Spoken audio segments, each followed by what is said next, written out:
नाज़रीन 21 अप्रैल को होने वाले बाई इलेक्शंस में कौन सी पार्टी का जो पलड़ा है वो भारी रहेगा?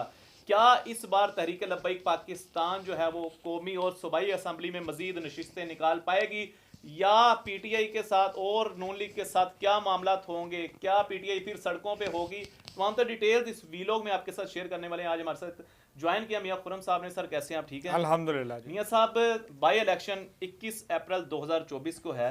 मुझे बताइएगा, सबसे पहले हम अगर लाहौर का जिक्र करें, लाहौर में तहरीक लब्बैक पाकिस्तान की जानब से जो है वो NA 119 है, जहाँ से मोहम्मद जहीर मुगल साहब जो हैं वो कौमी असम्बली की नशिस्त पर इलेक्शन लड़ रहे हैं। अगर बात की जाए उनके सियासी मुखालफिन की, तो पीटीआई से जो है वो शहजाद फरूक साहब हैं और PMLN से जो है वो अली परवेज साहब हैं। अब पहले हम NA 119 की बात करेंगे। मुझे बताइएगा जो इलेक्शन गुजर चुका है उसमें क्या एक्सपीरियंस रहा, और क्या इस बार मोहम्मद जहीर मुगल साहब लाहौर की इस नशिस्त से कौमी असम्बली की सीट निकाल के लब्बैक या रसूलुल्लाह की सदाएं बुलंद कर पाएंगे?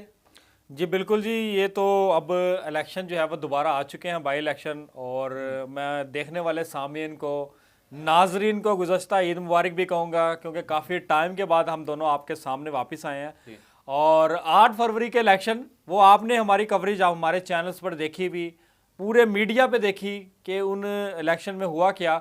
लेकिन जो 21 अप्रैल के बाई इलेक्शन है, इसमें पूरे मुल्क में जो इंतखाबात हो रहे हैं, तकरीबन 10 से 12 सीटें हैं जहां पर ये इंतखाबात हो रहे हैं।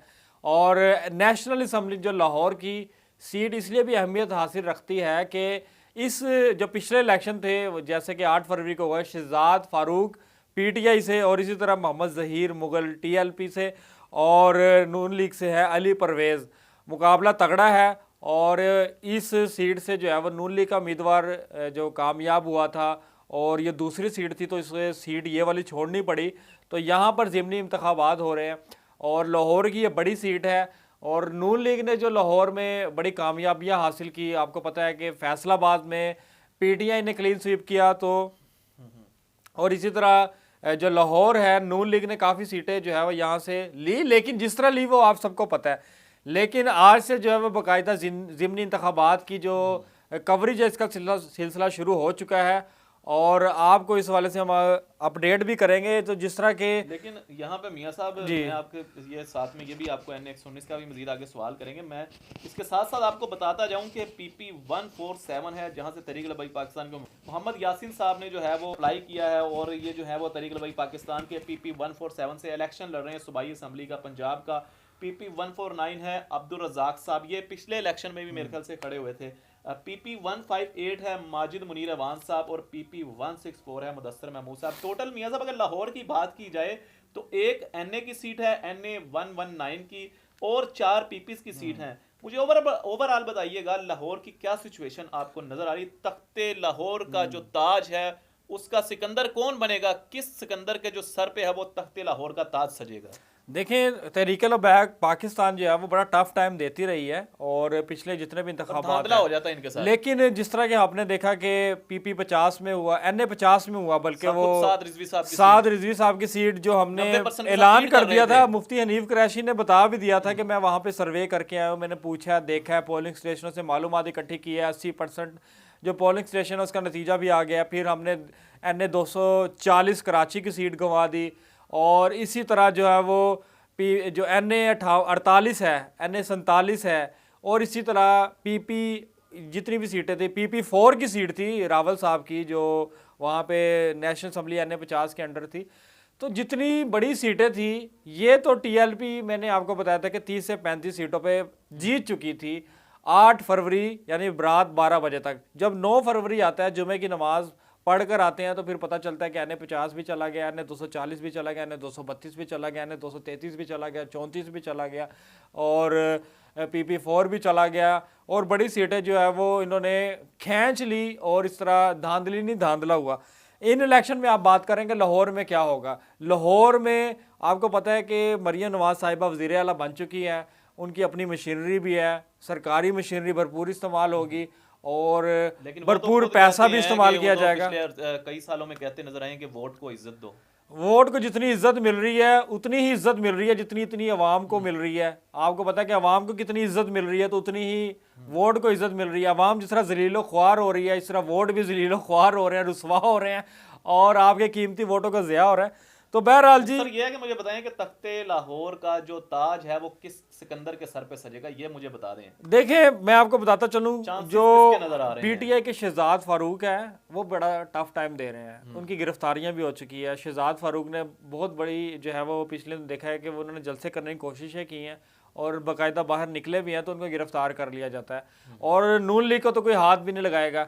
ड्रैगी बात टीएलपी की, टीएलपी ने भरपूर इलेक्शन कैंपेन भी करती है और लोगों से भी मिलती है, लेकिन डब्बों में उतने वोट नहीं मिलते जितना डब्बों में डाले जाते हैं। यानी कि टीएलपी को डरने वाला वोट जो है वो डब्बों में से उस तादाद से देखिए निकलता नून नहीं लीग है। को डर है टीएलपी से। मैं आपको सही बात बताता चलूं, क्योंकि नून लीग को डर क्यों है टीएलपी से कि जितना भी मुतनफर अवाम थी नून लीग की वो सारी टीएलपी में आ चुकी है।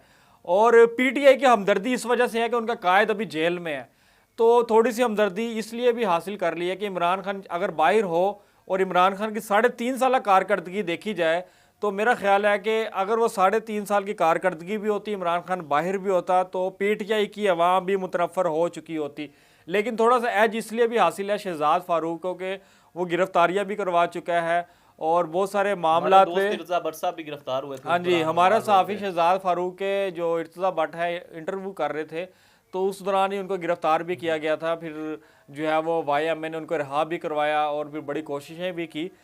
तो बहरहाल जी ये जो लाहौर की सीटें हैं हम इंशाल्लाह बाकायदा इन हलकों में भी जाएंगे, कवरेज भी करेंगे, सर्वे भी करेंगे, लोगों से मुलाकातें भी करेंगे, पूछेंगे, फिर आपके सामने असल हकाइक भी लेकर आएंगे। बिल्कुल जी, ये तमाम तर जो इन्फॉर्मेशन थी हमने लाहौर के हवाले से आप तक जो है वो पहुंचाई।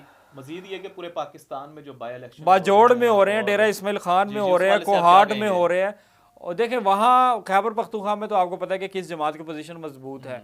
लेकिन पंजाब की, सिंध की आप मुझसे राय ले तो टीएलपी इस टाइम वाज़ेह तौर पर अक्सरियत हासिल कर चुकी है। जो मुफ्ती कासिम फ़खरी साहब के साथ ज़्यादती की गई और मुफ्ती साहब एक और भी है कराची के, वो खुद बताते हैं कि हम ये मुफ्ती उमर साहब वो खुद जीत चुके थे, वो खुद बता रहे थे। इसी तरह मेरा ख्याल है कि कराची MQM में वो इतनी सीटें नहीं जीत पाई थी जितनी टीएलपी जीत रही थी। लाहौर में टोके वाली सरकार को बड़ा वोट डाला था वो टोका अब जो है वो MQM ने फेर दिया ना। तो बहरहाल ये बहुत जो है ना वो ज्यादती हुई तरीके से पाकिस्तान के साथ। स्पेशली अभी बाई इलेक्शंस जो आ रहे हैं उसके लिए मैं ये लास्ट में जो मैसेज देना चाहता हूँ स्पेशली पीटीआई की आवाम के लिए, मैं सब देखें उन्हें पता है कि उनके वोट के ऊपर डाका डलना है, तो अगर उनके वोट के ऊपर डाका डलना है तो आप, मैं तो कहता हूँ तरीके लबाइक पाकिस्तान को वोट दे दीजिएगा, वरना ज़ाया तो होना ही है आपका वोट, क्योंकि लीडरशिप आपकी पहले अंदर है, आपके साथ पहले जिस तरह के मामला हुए हैं वो भी आप सबके सामने है, जिनकी अक्सरियत थी उनको साइड पे करके जो है वो देखिए वोट वाले दिन ही आपने देखा कि पीटीआई ने पूरे मुल्क में जो है वो जलसों का ऐलान कर दिया, 21 अप्रैल को ही किया ना। तो आप देखें कि पंजाब में सबसे ज़्यादा जलसे पीटीआई ने रखे हैं।